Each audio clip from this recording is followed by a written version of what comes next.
Hey, what's going on, guys? So I've been working on making a wooden sign.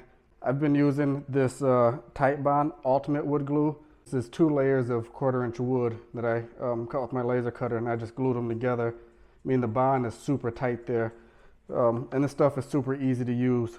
So I just wanted to do a review and kind of just show you real quick why I love it and why I use it.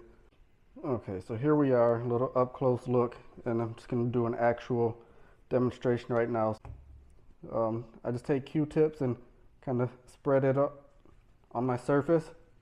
I try to make sure I have a really good amount, but not too much that it gives me a bunch of cleanup from it kind of seeping out over the edges. And then, kind of line up my pieces. I used to use like big clamps and stuff, but for these little letters, I found just using some little clips or something. Make sure you have it even and it's smooth all the way around, and then you just let it sit there for about a half hour or so, and then when you come back, like it's super strong again. Like, these are pieces that I glued, and like they're not coming apart. Like, they feel like I screwed them or nailed them together. So it's super strong, definitely a super tight, durable bond. I'm super happy with it.